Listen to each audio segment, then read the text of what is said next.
The Whitmore estate sat at the end of a mile-long gravel drive in the Hudson Valley, its stone facade, wrapped in ivy that had been trained, pruned, and photographed for 3 generations of weddings just like this one. By late October, the maple trees lining the entrance had turned the exact shade of amber that wedding planners charge extra for, and the estate's east lawn had been transformed into a cathedral of white silk and copper lanterns. Bennett Coleridge arrived 40 minutes early, the way he always did, dressed in a charcoal suit that fit him perfectly, but announced nothing about him. No cufflinks, no watch worth mentioning, just a plain navy tie and the quiet, unhurried posture of a man who had never once needed to prove he belonged in a room. He was 34 years old, and almost no one at this wedding knew what he did for a living. Not because he was ashamed of it, because he had built his entire career on the promise that he would never be known for it. His sister, Margot, was the bride. He found her in the bridal suite an hour before the ceremony, sitting very still while a stylist pinned the final section of her veil. She caught his eyes in the mirror and smiled, the smile she'd had since she was 7 years old,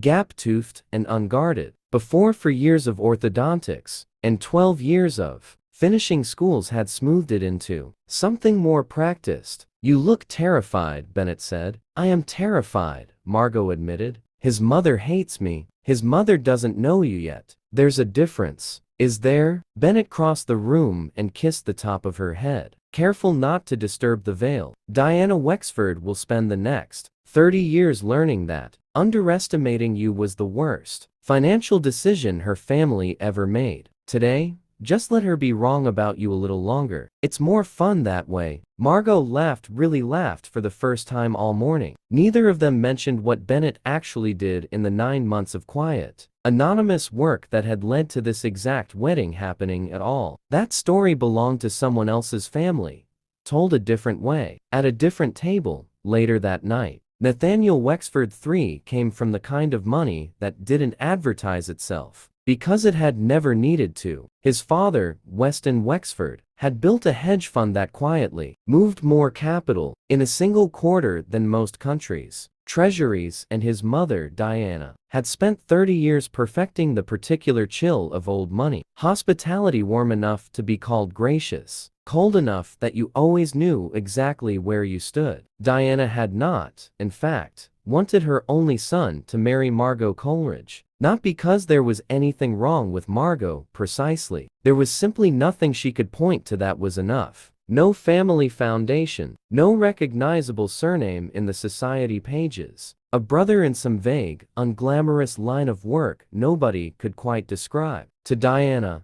the Coleridges were perfectly nice people who had wandered, through some accident of circumstance, into a world that had never been designed to include them. She had said as much, gently, cruelly, at a dinner 6 months earlier. "Margot is lovely," she told Nathaniel, "but you have to understand what you're taking on. Families like that, they don't have the infrastructure, no one to guide them through this world. It shows." Nathaniel had let it go, the way he let most things involving his mother go. He loved Margot with an ease that surprised even him, an ease he had never felt with any of the women his parents had spent a decade quietly introducing him to. But he also knew better than to fight Diana Wexford directly. You didn't win against her, you simply outlasted her, politely, for years, until she found something else to be right about. The wedding coordinator, sharp, overworked woman named Priya, was radioing furiously into her headset when Bennett stepped out onto the east lawn to check on the seating arrangement, a habit from childhood, always double-checking the details no one else remembered to check. Diana Wexford intercepted him before he reached the 3rd row. She looked him over exactly once, the plain suit, the unfamiliar face, the calm, unbothered way he was studying the table, numbers like he had some professional stake in getting them right, and reached the only conclusion her assumptions had left available to her. "You," she said, not unkindly, simply the way one addresses staff. "The chairs on the north end still need cushions, and we're missing 4 place settings at table 12. Can you handle that before the processional? We have 20 minutes. Bennett looked at her for a moment. He could have corrected her in half a sentence, I'm the bride's brother. 4 words. Instead, something older and more familiar took over. The same instinct that had built his entire career. He had spent a decade being the most important person in rooms where no one knew his name, and there was a strange, private comfort in it. Let people believe what they wanted. The truth had a way of arriving exactly when it needed to. Of course, he said. I'll take care of it. Priya shot him a grateful, harried look, and moved on to her next crisis. Bennett rolled up his sleeves, found the cushions stacked by the service tent, and spent the next 15 minutes quietly setting a wedding. He wasn't being paid to work. He missed the family photos entirely. His mother texted him twice, confused. He didn't answer. He was busy counting silverware at table 12, humming under his breath, entirely unbothered. The ceremony itself was, by every account, extraordinary. It wasn't the flowers, though the florist had outdone herself. It wasn't the string quartet, or the way the late afternoon light came in, low and gold through the birch trees behind the altar. It was the vows. Nathaniel's voice cracked twice reading his. Margot cried through most of hers, and scattered through the 400 guests. A very particular, very quiet ripple moved through a specific cluster of people.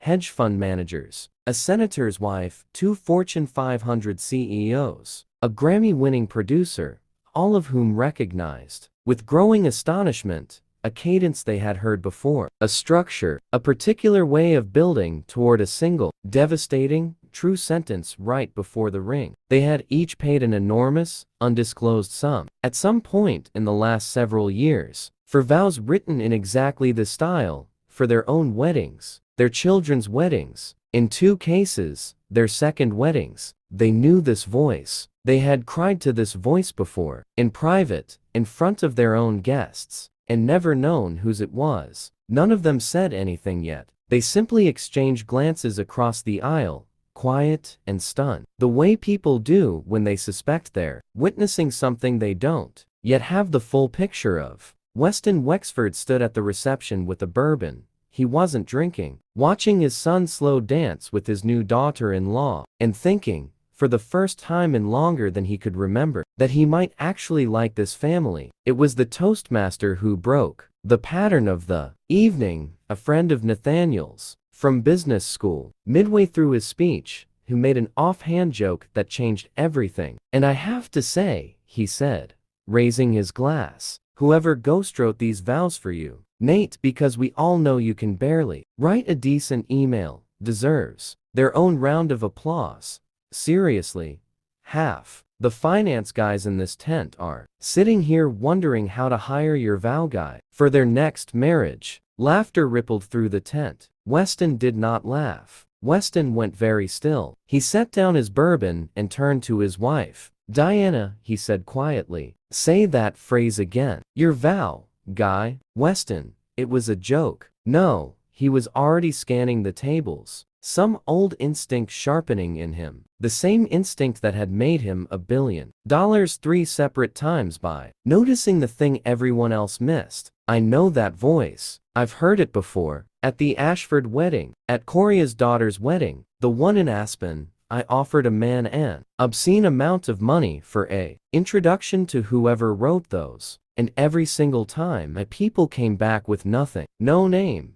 No number. Just an email address that led nowhere. He stood up. Where is he? Weston said. Not a question. Whoever wrote tonight's vows. I want to meet him. Weston recovered first, because men like Weston always did pivoting instinctively toward opportunity, even in the wreckage of his own wife's mistake. I want to hire you, he said. Formally. Not a wedding. A foundation launch. A memorial speech for my father's centennial next spring, whatever your rate is. I'll double it. Bennett smiled, and for the first time all evening, something genuinely warm crossed his face. I don't take new clients through introductions like this. Never have. Weston's face fell slightly. But, Bennett added, I'll make an exception, because you asked before you tried to buy your way past the answer. Most people don't. Across the tent, Margot had stopped dancing, watching the entire exchange with her hand pressed over her mouth. somewhere between laughing and crying. Nathaniel leaned down and whispered something in her ear, and whatever it was made her laugh outright. Diana Wexford stood very still amid the string lights and the dying applause from the toast, watching the man she had sent to fetch cushions become, in the space of 11 minutes, the single most sought-after person at her son's wedding. She would spend the rest of the evening rebuilding, carefully and a little desperately, the version of events where she had always known. No one at the table believed her. Bennett, gracious in a way that cost him nothing, let her have it anyway. Later that night, after the last song had played and the lanterns had burned low, Margot found her brother sitting alone at the edge of the now empty dance floor, tie loosened, watching the staff clear the tables he had helped set only hours earlier. "You didn't have to do that," she said, sitting beside him. "Set the tables. Let her think what she thought." "I know. Why did you?" Bennett considered the question, the way he considered every sentence he wrote for other people, turning it over until he found the true shape of it. "Because the truth doesn't need me to defend it," he said finally. "It just needs enough time. Everyone finds out who someone really is eventually. I've just never been in a hurry to help that along." Margot rested her head on his shoulder, the way she had when they were children, long before either of them understood what the world would eventually ask of them. "For what it's worth," she said quietly, "the vows were the most beautiful thing I've ever heard. Even though I helped you write half of them." Bennett laughed, the real laugh, the one almost no one outside this family ever got to hear. "That's the part I never tell anyone," he said. "The best line in Nathaniel's vows wasn't mine. It was yours. You just didn't recognize your own words coming back to you." Above them, the last of the copper lanterns flickered against a sky gone fully dark. And somewhere across the lawn, Diana Wexford watched her new son-in-law's uncle, the man she had once mistaken for hired help, being quietly, respectfully approached by 3 more guests, each of them asking, in careful, hopeful voices, whether he might possibly have room for one more client. He did not, that night, but he took their numbers anyway, out of nothing more than pure, unhurried kindness, the same kindness that had carried cushions across a lawn 2 hours earlier, for a woman who would spend a long time learning what it had, actually, cost her to be wrong.